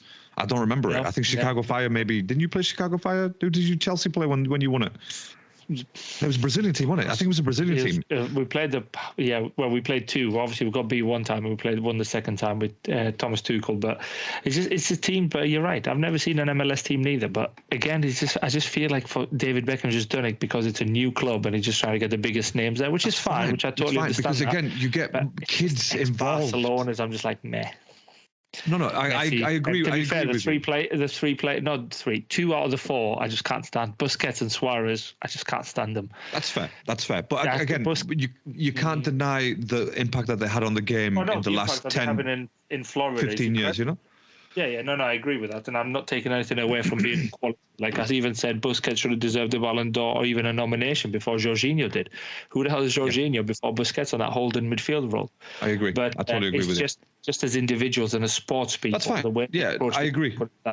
But no, they're having an amazing impact in Miami, and you know they're doing their things. And to be fair, as boys, we're better than let's regroup to a different team, lads, and let's keep making some money. The weather's great, the food's not that bad. And we're getting paid shitload. So no, I agree, and I think for me, it's the fact that, like I said, that it's the awareness that they're building up, the sort of the prestige almost they're building up with soccer over in America. Do you know what I mean? And I'm up for that because again, it's a global sport. This is why it's the biggest sport in the world. I don't give a shit. American listeners, if you listen to this, right, it's the biggest sport in the world. Let's just that's not even up for discussion. That's not even up for debate. Yeah, that's not even up for debate. I don't care what you think. Oh, the NFL is good. No, mate, no. In the southern states, it may be good, but no, in the global context of the whole world, no, it isn't. It's nowhere close to being a good sport. So yeah, for that reason alone, I'm happy that they've done that, and Beckham has done that, because again, Beckham is from the UK. He has grown up with football, and he understands the impact that football has on the world. But he's like, you know what, massive country over here, these fuckers, you know, they still call it soccer, which is like, you know, what the Brits used to call it back in the 1800s. Do you know what I mean? So it's like, I'm going to go over there. I'm going to put some education over there with training grounds and get the good coaches, get the good players in, so kids can grow up and like, oh, I want to be like Messi. Because look, let's face it, like Florida has got predominant, has got a majority of, you know, Mexican, Latin Americans who live there. And guess what? Latin Americans, they don't grow up with no fucking baseball or NFL. They are football fans. It's a whole continent that are football fans, for God's sake. Do you know what I mean? Brazil, we've had the best players from Brazil. We've had the Brazilian team are the best globally in terms of, like, you know, the cups that they've won, the World Cups that they've won, the players that they've, you know, that they just keep churning out every single fucking generation. They've got great players coming out. So yeah, it's for that reason I'm glad. But anyway, look, let's move it on. We kind of diverted for a little bit. We went from Newcastle and talked about Brazilians. So obviously, the next game was Everton Villa. Obviously, you went 0-0. I went 2-1. I don't even know what it finished. To be honest, I didn't really watch it. I was out today. Went out to get some lunch, so finished 0-0. Oh, well done you. Oh, did I actually predict that right? You predicted 0-0. Yeah. Oh, that's pretty. Oh shit! Because I'm sure when I heard the podcast back, I was like, I heard myself say, "Oh no, I think Villa are going to take a W here." Fair enough. I'll take it. Boring match. I watched. Did you watch it? I watched the most parts of it, and it was a boring match, mate. It really was. There was nothing good about it. Aston Villa didn't offer anything. Everton had a couple of good chances at the beginning. like Calvert-Lewin, honestly, one of the worst strikers I've ever seen. Like my eyes have ever seen on TV. He is shocking. And Good by the question, way, Calvert-Lewin, by the way. sorry, Before, go on. I was going to say, and this is considering the fact that I've watched Nicholas Jackson play as well. You know what I'm saying? And I still think Calvert-Lewin is the worst striker in the Premier League right now. I haven't watched him enough to. I'm going to do a Wenger. I haven't seen it. I haven't seen it. You should do a Mourinho. If I say anything, I'll get in trouble. Yeah, that's it. Yeah. No, but what was I going to say? He didn't start as a striker for Everton. I remember him as a centre back or right back or something when he first broke into the starting 11. Dominic Calvert-Lewin was either a winger or a left back or a right back, one or the other. He was not a centre forward, and then all of a sudden they played him centre forward. I remember that very first game he came on because I was like, it's a strange transition. When I saw the next Everton team, he was at the top. I was like, why on earth is he there? But I don't remember all of a sudden now he's their number 9. So yeah, if anybody knows and remembers any Evertonians around or any football knowledge, walking encyclopedias, be like, actually, no, you know what? Ricky's right or Ricky's wrong. Okay. Let us know. Get in touch on Facebook and let us know. But yeah, I could have swore his first game he played was a right back. I don't know why. Maybe possibly. I don't know. But yeah, that's something to think of. Okay, I thought you might have known, but you don't. No, okay, because again, sorry, I know it's hard to believe, right? But I genuinely do not care for Calvert-Lewin. Like, I could not care less for him. And the fact very hard to believe. And the fact that he was linked with Arsenal a couple of seasons ago before his big injury, I was just like, why? And again, I was listening to Arsenal podcasts dedicated to Arsenal. They're like, oh, we should bring Calvert-Lewin in. For what? For fucking what would you want to bring Calvert-Lewin in for? Do you know what I'm saying? Yeah. Bring in Nicholas Jackson, for God's sake. Hey, we're happy. I will literally pack his bags. I will drive him. I know you would. But again, I think with Nicholas Jackson, if he plays for Arsenal, I think at some point next season he would actually be quite decent because he'd have a good coach around him and good coaches around him. Look, it's not even the coaching with him. He can't finish one-on-one situations. Like, it doesn't matter what you do. At something is got to be an instinct and a God-given talent to be able for you to put the ball in the back of the net. Yeah. Good coaching can get in good positions to make good runs or timely runs, but in order for you to put the ball in the back of the net, come on. No coaching is going to do that. You just need to know how to do that. You need to know where you are in and outside of that box. Spatial awareness. That's the word, spatial awareness. You need to have spatial awareness. Like Eddie Nketiah, he may not be the best striker ever, but he knows how to score goals. If he's in that 6-yard box or within that 18-yard box, boom, he's straight in there. But he doesn't have the other talent of Nicholas Jackson, the running. Yeah, he doesn't have the running, the strength, the pace, and that's it. And that's why you got to find one. So that's one of the best finishes for me, obviously, apart from R9, is Ruud van Nistelrooy. I remember Van Nistelrooy in that 6-yard box, just like popping it in, a bit like what Haaland does. Everything is 6 around that area. Spatial awareness. I know where I am. I know where the ball's going to go. That's it. It's all about. It's a science, isn't it? It's a science. Like, oh, well, I'm here at the edge of the 6-yard box. If I hit it this way, I know where the ball's going to go. And that's it. It's sometimes, like you said, that's just your talent, like your brain. That's how it works. That's the science in your brain. But no, this match was fucking boring, man. Oh my God, there was nothing offered from either team. Just shocking performances. And this is what I'm saying. Like Aston Villa, they keep playing like this. Unfortunately, they are not going to be in that top 4 for much longer. And look, my words will come true. Mark my words. Yes. And obviously, the last match of today was Man United, Tottenham, and just straight off the bat, obviously, fuck United, fuck Spurs, but I definitely wanted United to steal a win from Spurs because obviously, they are very close to Arsenal right now, and I don't care for that much. But, 3rd minute, Højlund scores. I was like, get in. Can't wait for that. This is going to be a great game. And then fucking Richarlison gets up there and scores. And it's like, are you kidding me? Where's the defenders? What's going on here? But they left him open. They genuinely left him open. And it wasn't good. It just wasn't good at all. Yeah. And then Rashford, obviously, he gets a goal, which I'm happy for because I don't mind Rashford. I think he's the only player probably that I don't mind from Man United. The rest I couldn't give a shit about, to be honest with you. But good. He had a good pass, good finish from the sort of like inside the box, curls it in, boom, great goal, nice one from Rashford. But and then 2-2, Bentancur scores. I thought they were lucky, to be fair, United with the 2 goals. The way the ball just kind of sat for them. It's one of those where the defender makes a tackle and he just fell to Højlund's feet. Yes. Now, I understand he had to take a touch and then great finish, great strike. But just the situation as a build-up, he was just like, I think it was in him, but Doji tackled Rashford. Udogie, It looked like as if at first you're like, wow, Rashford, what an assist with the back heel. And then you watch it again, it's like somebody tackled him and the ball fell to him. Oh, I was going to say, no, it was definitely like a deflection. Yeah, it was definitely, It was deflection onto Højlund. Rashford that led to Højlund scoring. So then it's just that situation. But great finish. One taking anything away from the finish, but the build-up, they were lucky to get that goal. And I felt like he was the same for Rashford as well. Actually, no, the Rashford goal was more of a 1-2. Yes. Rather than a mistake. Sorry, it was the first goal that was a bit like meh. Anyone says back heel, they are sadly mistaken. Yeah, absolutely. Because I mean the back heel. Like when you watch it live, you're like, oh, what happened? But then you watch the replay, you can definitely see. It was a deflection. Yeah, for sure. Yeah, for sure. Whereas Bentancur as well, 52nd coming back. Like, what did Ten Hag say to those players? They're like 2-1 up, half time. I just don't know about Man United. Man United fans really need to be worried. Listen, I'm a Chelsea fan and I'm worried about my team, but you guys are on the same boat as us. Yep. How do you concede after being 2-1 up, half time, come back out 50 seconds, you're 2-2?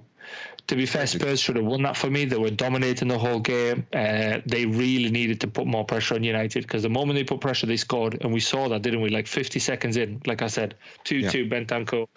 And then they seemed to die down. I don't know what you felt like. It was just like pass, a bit of trickery, try to do it, a bit of showing off from Bentancur and a bit of Højlund holding the ball for longer than he should have done. In reality, he moved it quicker.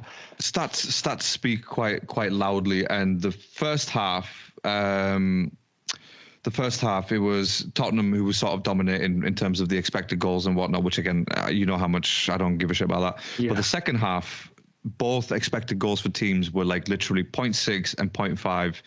Yes, Spurs had the majority of possession, but that's all it was. That's literally all it was. That's literally what I mean, yeah.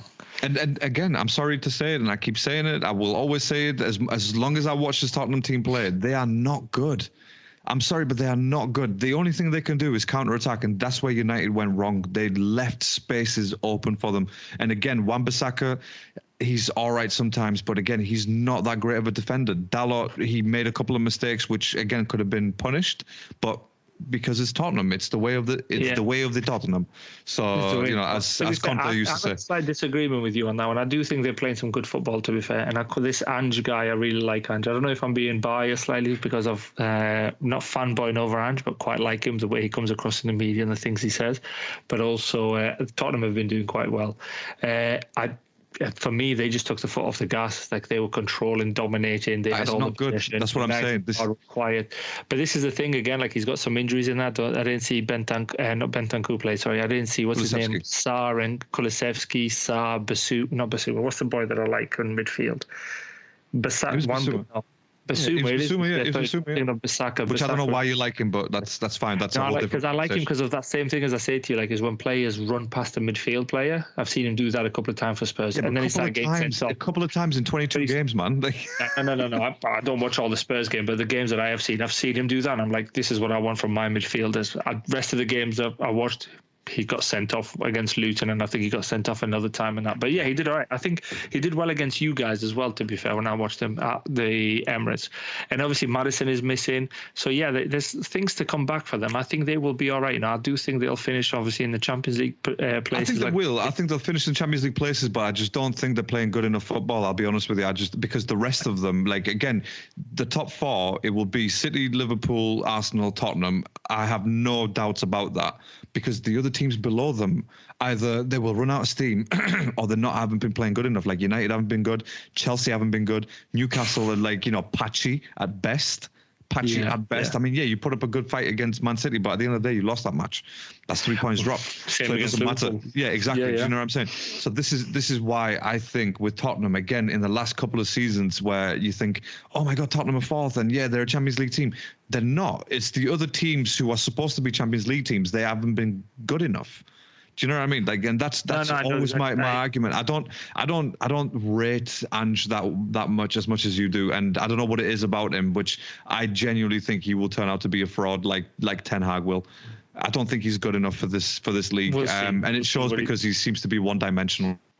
And again, now that he doesn't have Son, he's really struggling, and it showed. It absolutely showed. He's a huge player. I don't disagree.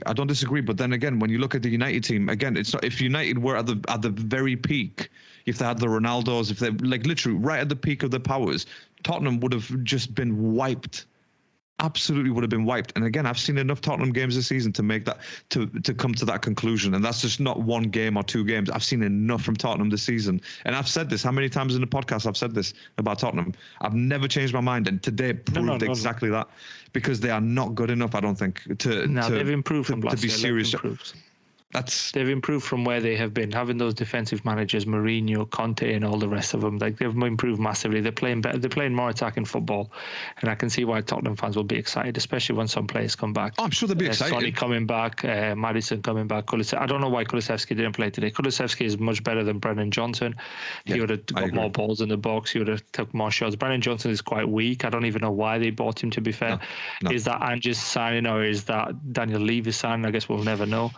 But I don't think Ange signed him, to be fair.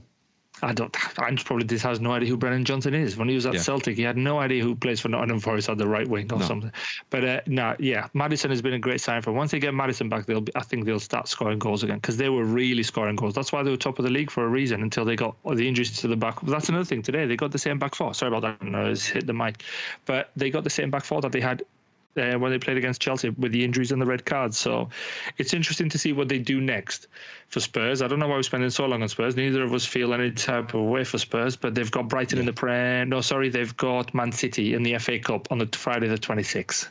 Oh, that's going to be a good match. What happens there. That's going to be a good match for sure. Yeah. And the thing is, I can't even like look at that match and think, oh my God, this is where Spurs decide, because every time that they play City, they always seem to get a result out of them, which is fair enough. But again, that doesn't mean anything, because you've had lesser teams who've got points against City, like in Nottingham Forest. I'm sure last season they did the same thing, didn't they? The one match means nothing, but it could be a slight indicator to see where they're at. But with so many injuries and players missing, it's not a true indicator. Maybe it's just me, and I don't know what it is, but I just don't feel as strongly about Maddison as a very good player. I'll be honest with you. He's a good player, but I don't think he's a very good player. I don't think he's very good, but I think he's been very good for them. Do you know what I mean? I think that's what I mean. The difference in, he's very good for them. Same as I was saying for Conor Gallagher on the last episode, is he's not very good, but he's been very good for us. See what I mean? Yeah, and because again, you compare it to the other players that they've got. I mean, play to the starting 11 that's around you. Comparing to the players that he's got around, he's the one who's working the hardest. Maddison's the one who's creating most of the goals. They've got the Sonny was putting away. Maddison was setting him up. Which is fair. Obviously, when them three come back, Kulusevski, Son, and Maddison come back, then fair enough. Then we'll see what happens. But again, they've got players like Ollie Skip. Do you know what I mean? And Emil Højbjerg and that type of shit. They're just who's that guy that came on, the Spanish guy? And I thought he was English. Brian Gill or something. I was like, Spanish. He had the Spanish flag. Yeah. I know Spanish. Spanish neither. Yeah, I thought he was as English as they come, bro. I thought he was as English as just a sauce or as fish and chips. Dude, Spain need to disown him. Spain need to be like, no. Spanish flag on there. I was like, what is going on here? No, who's this kid? Exactly, Brian Hill. And I think I made a comment on the group last time I saw Brian Hill play, and I was like, this is the worst player as well. Ever. Their team is, as a squad, apart from a starting 11. The starting 11 that they had at the start, their squad is awful. Yeah. Do you know what I mean? And that's what you need. Look at the amount of games that teams are playing. You need a good squad. Arsenal need a good squad, because Saka's not injured, but Saka's exhausted, can't perform. Liverpool are the same. With those three midfielders, then you get 38 and Jones coming in. Okay, they might do all right for one or two, but that's not players that you're going to rely on. And again, not to win the league, squad players, you need a big squad. But what can you do? City have got that squad and their 115 allegations against them. Yeah. Well, that's a whole different thing, isn't it? But look, Rick, I think we've been going on for long enough, to be honest, and we need to get this podcast out for people to listen to. We need to get it out, work tomorrow as well. And that as well, yeah. We will be back at the probably during the end of the week. We'll discuss on some transfers, because I know there's no football on for the next couple of weeks, or 10 days, I think it is. Is that right? You play next week, don't you? Don't you play next week? Is it next week? Oh, is it next week already? Fuck it. Where are you? How long was your sleep? I know. Where am I here? 20. Oh yeah. So we're back on the weekend. Okay. So we will be back with some predictions. On Thursday night and on Thursday evening, yeah, or Friday evening, whichever one, because obviously the first match is back on Saturday. So yeah. So we play Brighton, I believe. Oh, did I just see that right? Did we play Brighton? Oh, Crystal Palace. So we play Palace. Crystal Palace, yeah. Lunchtime kickoff at home versus Palace. We'll come back and we'll do some predictions about that. But yeah. If you have nothing else to add, mate, we will catch everyone on the next one. Like, No, I've got do you nothing to mind- add, mate. We'll catch up on the next one. I thought that was you going straight on. I was like, that's why I stayed quiet. No, thank you so much for listening. I was like, what's this guy do? Why has he paused? I looked up. I was We'll like, bring did he him out. pause? We'll bring this podcast out. Yeah, we'll bring it out. And yeah, thank you so much for listening. We'll catch you on the next one. And yeah, if you have any questions, please hit us up on Twitter, Facebook, and we will answer them. Good night.